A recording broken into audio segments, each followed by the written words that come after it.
etched on a granite wall below a grave at Arlington National Cemetery, one can read the following words. And so, my fellow Americans, ask not what your country can do for you. Ask what you can do for your country. My fellow citizens of the world, ask not what America can do for you, but what together we can do for the freedom of man.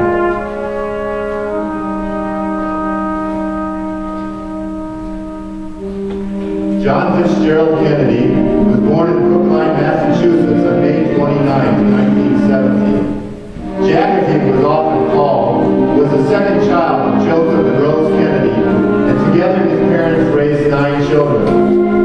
He attended Harvard University, where he graduated with honors. In World War II, he served in the Navy and commanded Prezi 109. When the ship was sunk, he risked his life to save his crew. Serving his country helped to shape his thoughts and the future of America's right to defend its freedom. Let every nation know, whether it wishes us well or ill, that we shall pay any price, bear any burden, meet any hardship, support any friend, oppose any foe to assure the survival and the success of liberty.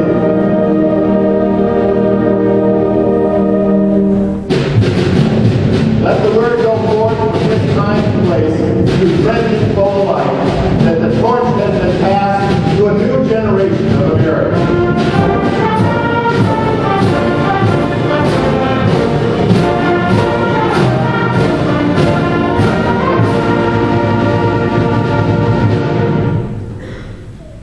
JFK was the youngest man elected to the office of president.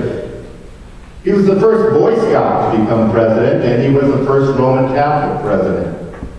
He was the first president that served in the Navy and the first to have earned a Purple Heart. The main challenges in his term in office were conflicts with Cuba, Russia, Vietnam, and concerns regarding civil rights. Hear the words of the newly elected President Kennedy as he prepared to face the uncertainty of his term in office. In the long history of the world, only a few generations have been granted the role of defending freedom.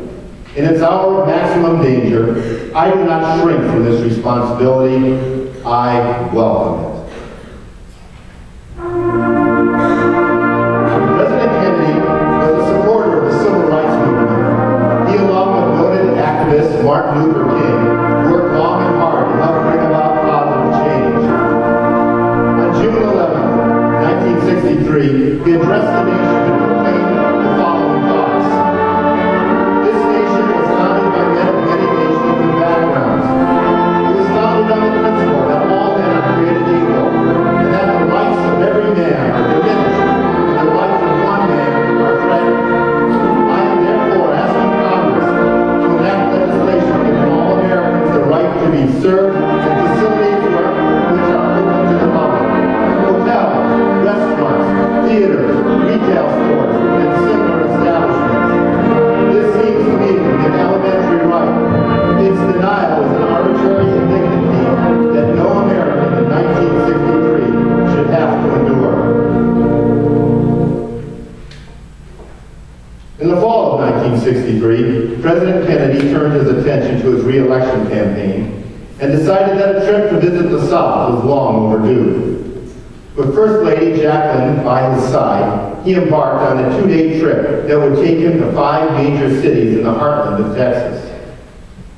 On the morning of November 22nd, 1963, a motorcade of political dignitaries traveled along a 10-mile route that wound through downtown Dallas. Since the earlier rain had stopped, the plastic bubble on top of the presidential limousine was removed. Overflow crowds of excited people lined the streets and waved frantically to the Kennedys. At approximately 12:30 p.m., the car turned off Main Street. As it was passing the Texas School Book Depository, gunfire suddenly rang out in the plaza. Life, as we knew it, was about to be changed.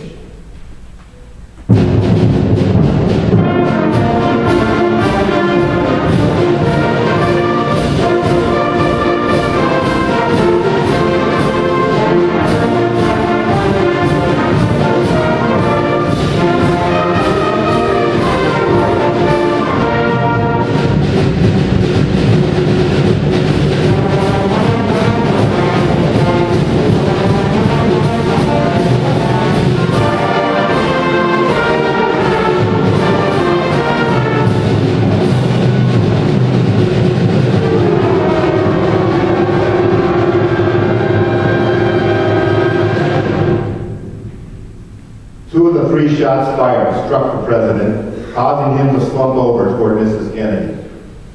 The limousine sped off to Parkland Memorial Hospital, located just a few minutes away. However, doctors could do little to save him. At 1 p.m., John F. Kennedy, the 35th President of the United States, was pronounced dead. For 4 days, the world stood still while people from all walks of life mourned the loss of JFK. On November 25th, he was laid to rest. As people struggled to make sense of a senseless act and to articulate their feelings about the tragedy, many recalled these words from his inaugural address.